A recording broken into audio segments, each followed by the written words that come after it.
नमस्कार, मी प्राध्यापक शिवाजी जोशी, BS4 महाराष्ट्राचा अध्यक्ष आहे। भटक्या विमुक्ताच्या विषयासंदर्भाने आज एक नवीन विषयावर आपण प्रकाश टाकणार आहोत। भटक्या आणि विमुक्त जाती आपल्या सर्वांना माहीत आहे की मूळ ह्या 42 जाती आहेत आणि ह्या 42 जातीमधील या 42 जाती ह्या वेगवेगळ्या धर्माच्या आहेत। त्याच्यामध्ये हिंदू धर्माच्या बहुतांश जाती आहेत, मुस्लिम धर्माच्या जाती आहेत आणि त्यानंतर शीख धर्माच्या सुद्धा जाती आहेत। शीख धर्माच्या शिकलगर, कतारी ह्या शीख धर्माच्या जाती आहेत, तर मुस्लिम धर्माच्या मदारी, गारुडी, सापवाले, जादूगार, दरवेशी, अस्वलवाले, शहा आणि छप्परबंद हे मुस्लिम धर्मातील जाती या भटक्या विमुक्तामध्ये आहेत। आणि या सर्व जाती सोडून बाकी सर्व जाती या हिंदू धर्मातील आहेत।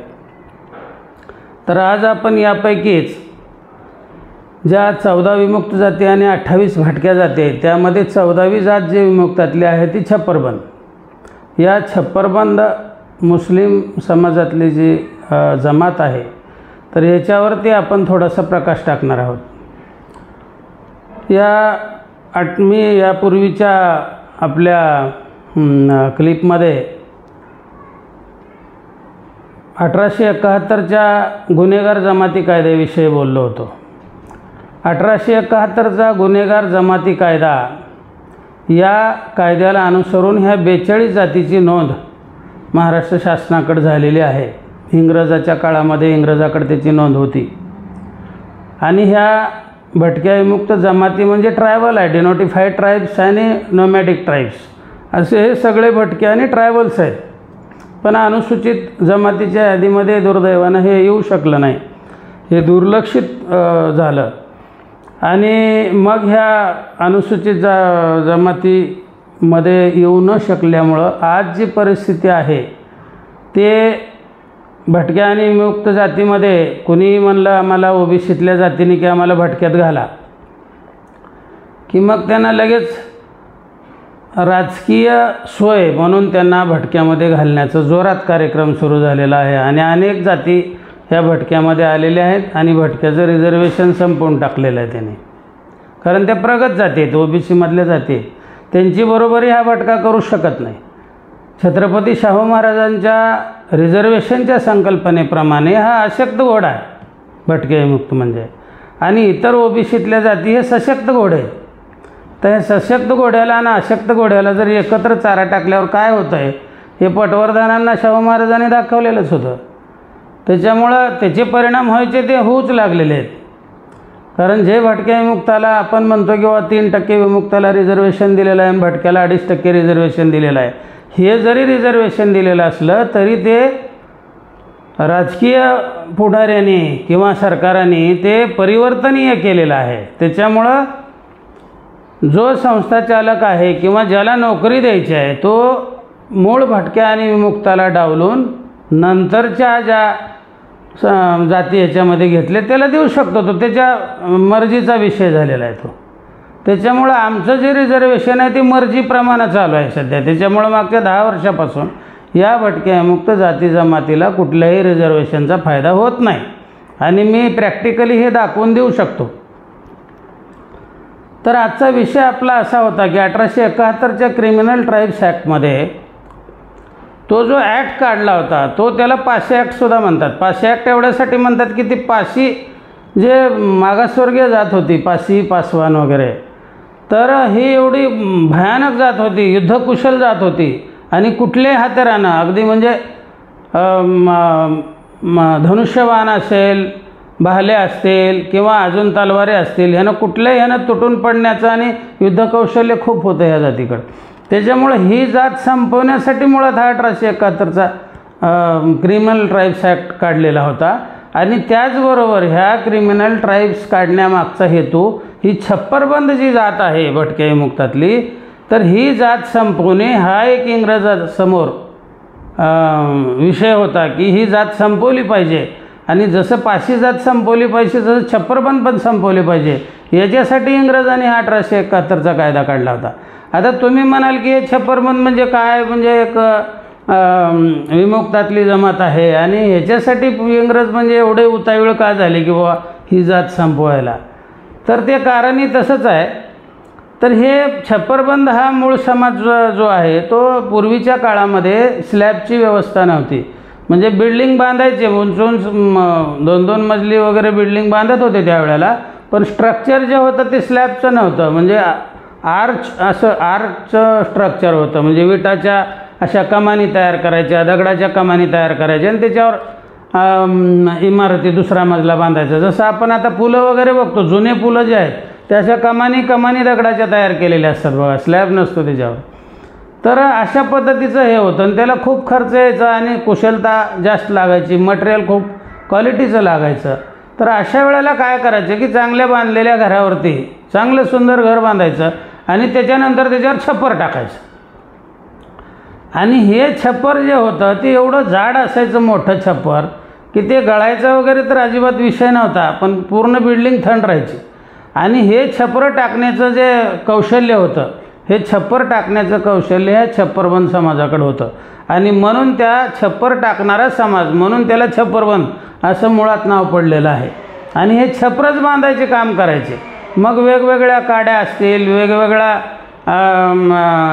हे गवत असेल किंवा लव्हाळा असेल किंवा अजून फोका असतील, तर अशा पद्धतीचं सगळं मटेरियल यांनी गोळा करायचं. आणि हे सगळं मटेरियल गोळा करून त्या मटेरियलपासून त्याने ते खूप मोठं असं जाडीचं 1-1 फुटाच्या एवढ्या जाडीचं छप्पर त्यांनी बांधायचं. आणि मग ते जे छप्पर बांधलेलं आहे ते एवढ्या क्वालिटीचं असायचं की त्याच्यासारखं छप्पर कुणालाही बांधता येत नव्हतं. आणि त्याच्यामुळं जो समाज हे छप्पर बांधायचं काम करत होता त्या समाजाला छप्परबंद असं म्हणायचे. आपण गुगलवर जर बघितलं तर तुम्हाला ते छप्पर किती सुंदर तयार करतात. म्हणजे स्लॅब नको वाटतं किंवा कौलारूसुद्धा नको वाटतात, एवढं सुंदर छप्पर हा समाज तयार करत होता. तर हा समाज आता मागासवर्गीय कसा, तर ह्याच्यामध्ये आपण बघतो की मुस्लिमांमध्ये सहज एकमेकाला जर मुस्लिम समाजाचा एखादा मुस्लिम बांधव दुसऱ्याला शिव्या द्यायला तर अबे छप्परबंद की औलाद असं म्हणतं. म्हणजे एवढं कमी लेखलं जातं आहे त्या समाजाला. म्हणजे हे सामाजिक मागासलेपणाची एक खूण आहे. तर हा भटक्या कॅटेगरीमधला आपल्या विमुक्त 14 जातीपैकी शेवटची जात असलेला हा छप्परबंद. आणि ह्या छप्परबंदाने ब्रिटिशाच्या विरोधात किती मोठी लढाई दिली. आणि साधारणपणे 1600मध्ये भारतामध्ये ईस्ट इंडिया कंपनी आली होती. आणि ती ईस्ट इंडिया कंपनीनं साधारणपणे 1840पर्यंत त्या ईस्ट इंडिया कंपनीनंच राज्य केलं. म्हणजे इंग्रज सरकारचं आपल्यावर राज्य नव्हतं, कंपनी सरकार होतं. ईस्ट इंडिया कंपनीचं आपल्यावर राज्य होतं. आणि हे ईस्ट इंडिया कंपनीचं राज्य संपवायचं काम या भारतातल्या फक्त एका जातीनं केलेलं आहे, या छप्परबंद जमातीनं केलेलं आहे, ते भटक्या विमुक्तापैकीच्या. आणि त्याच्यामुळं मी हा सेपरेट व्हिडिओ याच्यासाठी करत आहे की छप्परबंद कोण होते हे सुद्धा आपल्याला समजलं पाहिजे. प्रत्येक भटक्या आणि विमुक्त जातीचं असं विशेष असं कार्य आहे त्या काळामधलं, पण त्याचा इतिहास कोणी लिहिणारं नव्हतं. आमच्यात कोणी शिकले सवरलेले नव्हते, त्याच्यामुळं त्याचा इतिहास लिहिला गेलेला नाही. पण हा किती ग्रेट इतिहास आहे ते आपल्या लक्षात येईल. तर हे छप्परबंद जो समाज आहे आमच्या विमुक्त जमातीमधला, तर हे जे छप्परबंद आहेत तर ह्याच्यामध्ये 1840पर्यंत ईस्ट इंडिया कंपनीनं भारतवर राज्य केलं. आणि त्याच्यानंतर 1840मध्ये ह्या छप्परबंद समाजानं काय केलं तर हे छप्पर बांधायचं जे काम होतं ते थोडं बाजूला ठेवलं. आणि ईस्ट इंडिया कंपनीचं जे नाणं चलनात होतं भारतामध्ये, जी नाणी चलनात होती त्यांची, तर ती जी नाणी होती ती नाणी तयार करायचं काम आपल्या छप्परबंद समाजानं सुरू केलं. आणि हे छप्परबंद समाजानं जी नाणी बनवली ती अशी हुबेहूब असायचे की तीच नाणी खरे वाटायचे. जे ईस्ट इंडिया कंपनीचे नाणी आहेत त्याच्यापेक्षा हेच नाणे खरे वाटायचे. एवढे हुबेहूब आणि सुंदर नाणी या छप्परबंद समाजानं खोटी नाणी बनवली ईस्ट इंडिया कंपनीचे. आणि ईस्ट इंडिया कंपनीचे एवढे खोटे नाणे बनवले यांनी. आणि हे सुफी संतांच्या वेशामध्ये हे लोक असायचे. छप्परबंद समाज हा सुफी संताला मानणारा समाज होता. सुफी संतांच्या वेशामध्ये अनेक जण सुफी संत होते त्या छप्परबंद समाजातले. आणि ह्या सुफी संतांच्या वेशामध्ये ह्याने गावोगावी ज्यावेळेस भिक्षा मागायला वगैरे जायचे त्यावेळेला त्याने ते लोकांकडून नाणे बदलून घ्यायचे. त्या व्यवस्थित त्यांची कला वापरून ते नाणे बदलून घ्यायचे. आणि मग लोकांकडे गेलेले नाणे मग कधीतरी ईस्ट इंडिया कंपनीकडे जायचे. आणि त्याच्यानंतर मग ईस्ट इंडिया कंपनीनं ते पाहिलं की त्यांच्याकडचे जी नाणी होती ती मोठ्या प्रमाणामध्ये त्याच्यात खोटी नाणीच आढळून आली. आणि मग ही मोठ्या प्रमाणातली जी नाणी आढळून आली त्यांच्याकडं, त्याच्यामुळं ते हवालदिल झाले. कारण जो आपल्याकडं पैसा आहे आपण तयार केलेला तो सगळा खोटा आहे. आणि मग काम कसं करायचं, म्हणजे आपल्याकडं आपण सोनं ठेवतो आणि तिथं आपल्याला कळतं की व ते पितळ आहे, ते तर सोनंच नाही. आणि मग कशी काय कंपनी चालायची. आणि मग अशा पद्धतीनं ही ईस्ट इंडिया कंपनी दिवाळखोरीत निघाली. कुणामुळं निघाली, ते खोटे नाणे तयार केल्यामुळं. आणि खोटे नाणे हे छप्परबंद समाजानं तयार केले होते. त्यामुळं केवळ छप्परबंद समाजामुळं भारतातली ईस्ट इंडिया कंपनी दिवाळखोरीत निघाली, हे कोणालाही माहीत नसावं. आणि ही दिवाळखोरीत निघाल्यानंतर त्यांनी कंपनीनं जाऊन इंग्लंडच्या राणीची भेट घेतली आणि त्यांना सांगितलं की आम्हाला आता कंपनी बंद करावी लागते, कारण आम्ही दिवाळखोरीत निघालो. आमचे सगळे नाणे, ओरिजिनल नाणे बाहेर गेले आणि सगळे खोटे नाणे आमच्या आता तिजोरीत आहेत. त्याच्यामुळं आम्ही करायचं काय, आम्ही थोडंच खोटे नाणे वापरायचे. तर त्याच्यामुळं मग ते अडचणीत आले आणि त्याच्यामुळे त्यांनी सांगितलं की आता आम्ही कंपनी बंद करणार आहोत. आणि मग इंग्लंडच्या राणीनं ती कंपनी आपल्या ताब्यात घेतली आणि ईस्ट इंडिया कंपनी मुक्त झाली. आणि तेव्हापासून आपल्या ब्रिटिश राणीचं म्हणजे ब्रिटिश सरकारचा अंमल आपल्या देशावर सुरू झाला. म्हणजे सगळं जे ईस्ट इंडिया कंपनीचं जे काही सैन्य वगैरे वखारी सगळं होतं ते इंग्रजाच्या सरकारनं ताब्यात घेतलं. आणि त्याच्यानंतर 1840मध्ये राणीनं ते ताब्यात घेतल्यानंतर त्यांनी म्हणले पहिल्यांदा ह्या छप्परबंदाचा शोध घ्या. ह्या कोणी कंपनी म्हणजे बुडवली, या ईस्ट इंडिया कंपनीला सर्वात मोठं नुकसान कोणी केलं तर हे छप्परबंदाने केलं. तर ह्या छप्परबंदानं हुडका म्हणले, ते कुठे आहेत, कुठं कसे नाणे बदलताना हुडका, गाळताना हुडका, काही करा, पण ते छप्परबंदाला हुडकून काढा. आणि त्यानंतर हे नाणी गाळणाऱ्या तयार करणाऱ्या 7 छप्परबंद समाजाच्या लोकांना पकडलं गेलं. आणि पकडून त्या 7 लोकाला फाशी देण्यात आली. आणि नुसती फाशी देण्यात आली नाही तर त्या 7 लोकांचा मेंदू इंग्रजांनी तपासण्यासाठी, संशोधन करण्यासाठी, म्हणजे काय नेमकं एवढं त्यांच्या त्या मेंदूमध्ये असं वेगळं आहे की त्यांनी हे हुबेहूब नाणी तयार केली, हे अशक्य गोष्ट आहे. आणि ह्यांच्या काहीतरी वेगळं यांच्या टॅलेंटशी असली पाहिजे यांच्या मेंदूमध्ये, म्हणून तो मेंदू त्यांनी संशोधनासाठी इंग्लंडला, ब्रिटनला पाठवला. आणि त्याच्यावर नंतर संशोधन वगैरे झालं त्या मेंदूवर. तर हा सुफी संतांच्या यात्रेमध्ये म्हणजे साधारणपणे हे 7 छप्परबंद समाजाच्या व्यक्तीला, नाणे गाळणाऱ्या माणसांना फाशी दिल्यानंतर परत इंग्रजांनी शोध मोहीम सुरूच ठेवली की हे सगळे संपवायचेत, आपल्याला छप्परबंद समाजच जीवन ठेवायचा नाही भारतामध्ये. अशा पद्धतीनं त्यांनी त्यांचा शोध मोहीम सुरू केली. आणि साधारणपणे एक 23,000 लोकांचं एक मुस्लिम लोक एका ठिकाणी आहेत असं त्यांना लक्षात आलं. आणि त्यावेळेला मोठी बातमी झाली होती, म्हणजे सगळ्या ह्याच्यामध्ये भारतामध्ये हे कळालं होतं की बाबा 23,000 मुस्लिम लोकांना इंग्रज सैन्यानं झोपीमध्ये ठार केलं. तर ही बातमी होती, पण मुळामध्ये ते तसं नव्हतं. तर ते 23,000 मुस्लिम समाज नव्हता, तर ते छप्परबंद होते, सुफी संतांच्या वेशामध्ये होते. ते इंग्रजाला कळालं, त्यांनी ती खबर मिळवली आणि त्यांनी रातोरात 23,000 मुस्लिम लोकांना ठार केलं। हे खूप मोठं हे मुस्लिम हत्याकांड म्हणून गाजलं त्यावेळेला, पण ते मुस्लिम हत्याकांड नसून ते छप्परबंद हत्याकांड होतं।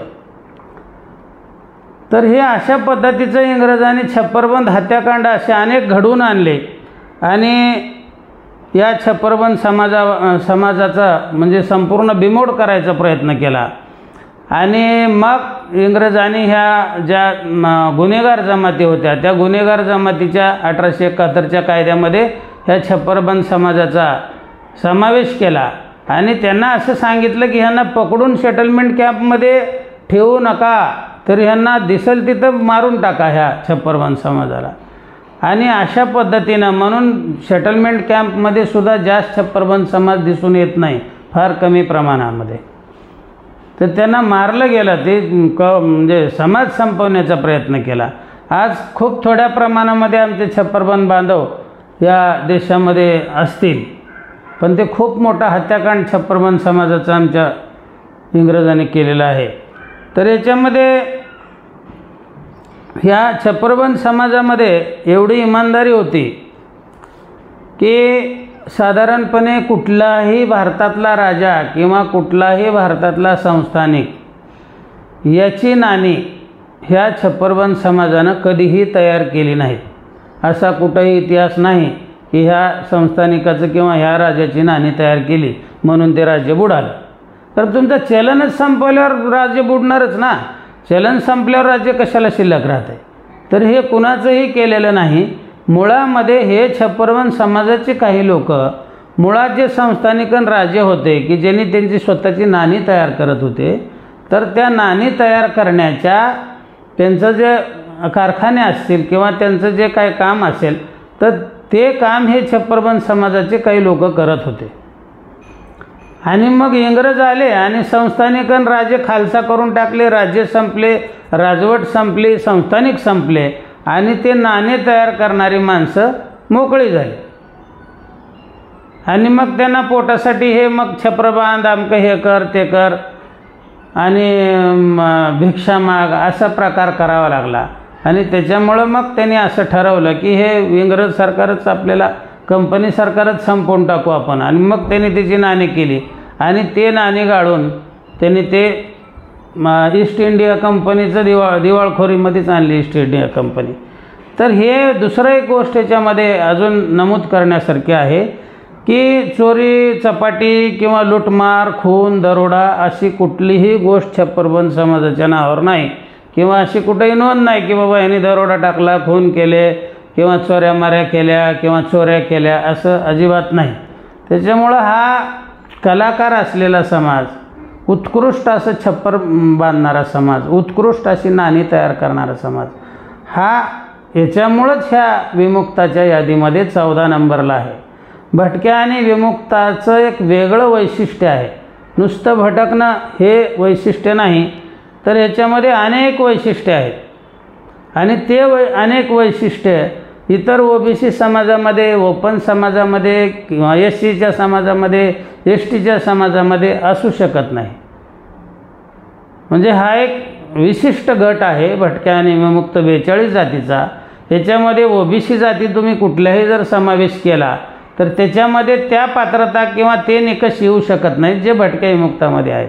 म्हणजे भटक्या विमुक्त 42 जमाती हे स्वतंत्र, त्यांना एक वेगळा इतिहास, वेगळी पार्श्वभूमी आणि सर्व वेगवेगळ्या गोष्टी यांना लागू पडतात। त्याच्यावर आपण पुढच्या क्लिपमध्ये सविस्तर अशी चर्चा करू आणि त्याच्यामध्ये म्हणजे आरक्षण कोणाला आणि आता सध्या जे काय आरक्षणाच्या संदर्भानं हे सगळं चाललेलं आहे, तरी ह्याच्यानंतर म्हणजे आरक्षणाच्या बाबतीत संविधानाची काय भूमिका आहे आणि मग आपली समाजव्यवस्था काय आहे, तर ह्या समाजव्यवस्थेला आपल्या संविधानापर्यंत घेऊन जावं लागेल, तेव्हा इथं खरी लोकशाही अस्तित्वात येईल। तर याच्यासाठी आपण पुढची क्लिप करणार आहोत। आता इथंच थांबतो। धन्यवाद।